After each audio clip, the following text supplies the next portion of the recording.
Hey guys, welcome back to my YouTube channel. I am Janine Harry, a communication scientist by profession, here to give you communication tips and self awareness strategies through conversation. So, thank you so much for joining me once again. As you know, when I do create these self awareness strategies videos, I don't usually present a presentation. So, this is one such video in which I will just have the thumbnail up and I'll be speaking. And in today's particular video, I will be speaking about performative masks in communicative events. And this is such an important topic to discuss.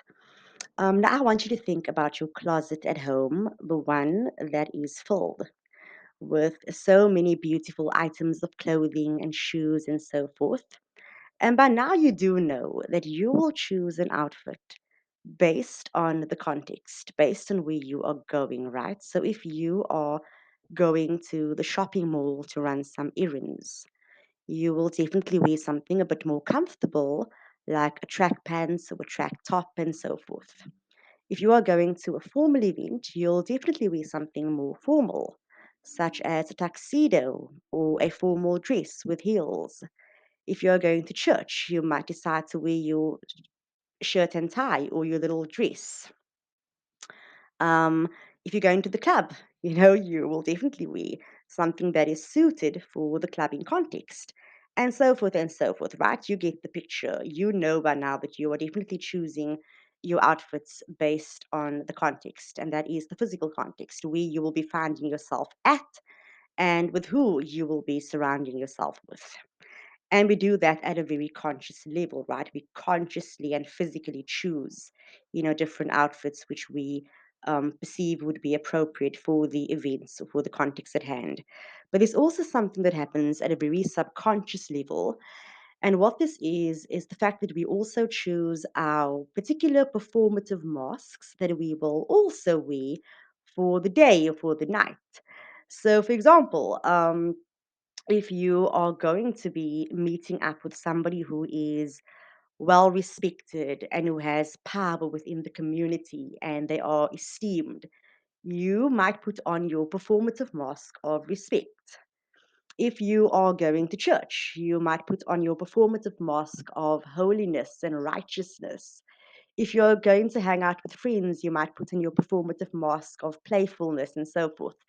Now, this doesn't mean that, masks or these performative masks are a bad thing. It doesn't mean that these masks are actually bad because you get masks of friendliness. You get the friendly mask, you get the kind mask, you get the selfless mask. But at the end of the day, it's still a mask, okay? And when you actually unmask yourself, all that is left is the true self, right? And the true self is unchanging. It doesn't change based on context. The true self is kind and whole, regardless of who the true self interacts with. And this is akin to the very beautiful phrase that it's so important to treat the CEO in much the same way that you would treat the janitor, or treat the janitor in much the same way that you would treat the CEO. And it's so important to discuss this because the reality is that we are interacting with performative masks on a daily basis. And as I said, not all performative masks are the bad masks. You get people that feel really disempowered. So when they show up in interactions with people who they perceive to be more powerful, they will put on the performative mask of codependency. So these masks that we are wearing, it's actually an adaptation style. It's the way we have been programmed to act when we are around certain people. And I'm here to say that it's so important for us to remove our performative masks and to show up as our true selves. And you will actually realize that so many people have been wearing performative masks in your presence when you actually observe the ways in which people have changed towards you throughout different phases of your life. Now, when I think about myself personally, I know that when I lacked boundaries and I just allowed a lot of things to slide, I never spoke up, I was never really assertive, a lot of people wore the kindness mask. They were really kind towards me. They were really sweet towards me. But the moment I decided to enforce stronger boundaries, to be more assertive, to speak up, to actually assert my needs, people started wearing the more cold masks, the more offstandish masks, and so forth. So, yes, we are interacting with masks on a daily basis, and without you even realizing it, you are also wearing your performative mask. It's only once you actually work on self awareness and actually paying close attention to how you are acting and what you are saying and why you are acting and saying the things that you are saying and whatever, it's only once you actually pay close attention to why you are making the choices that you are making that you will realize that, oh my word, I am about to wear a performative mask right now. It is time for me to switch up. It's time for me to remove my mask, and it is time for me to show up as my true self within whichever context I will be finding myself in. Now, these performative masks actually have a shadow and a light side. And what this means is that there is something good about having performative masks within society. But then there's also something really bad about having these performative masks. Okay, so let's discuss the light side of this, okay, the good side of things.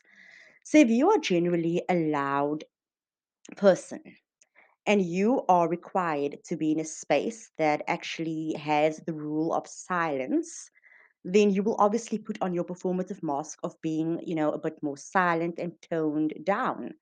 And this is great because you are respecting the rules within that context.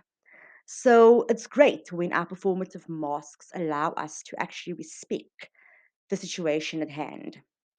But the shadow side of performative masks is that sometimes we also act in a certain way based on who we are. See, if you are a woman, you might put on your performative mask of being very submissive, being very quiet, not being very assertive. So, if you actually take a closer look at this metaphor of performative masks, you will realize that it's actually akin to the rules of communication. So, communication is based upon certain rules, and these rules can be really empowering for some people, but it can also be quite disempowering for other groups of people. And what this means is that because you are a certain person, you belong to a certain racial group, a certain gender, you are allowed to speak in a certain way. But if you belong to another racial group, another gender, you form part of another demographic, you are not allowed to say certain things. So it's so important for us to start untangling these communicative masks. We need to actually start paying more attention to the rules of communication, not simply to abide by these rules, because most often the rules that have been installed within society, it is perpetuating hierarchies, it is perpetuating empowerment and disempowerment amongst people. So it's important for us to look at these rules, to untangle and to analyze these rules, and to also rewrite new rules. Okay. Performative masks are always going to exist within society, but we need to ask ourselves what types of performative masks are we allowing to prevail? And are these performative masks in the interest of every person at hand? Okay. And the best mask that you can wear is your true self, because when you strip yourself from the performative mask, you will realize that you are this kind and loving person who not only has respect for others, but you have respect for yourself as well. And when we all show up in social events with our true masks evident and on display, that is when greater respect surfaces. That is when greater communicative events surfaces. And that is when great relations amongst people are able to be formed. So today, I want you to really pay close attention to the choices you are making, to the things that you are doing, to the things you are about to say, and ask yourself, am I simply saying this because I am forced to wear a performative mask? And if I am wearing my performative mask, is this performative mask being worn to the detriment of myself or to the empowerment of myself? Okay. So take a close look in the mirror, take a close look at your mask, and ask yourself, what mask am I choosing to wear today? Till next time, much love.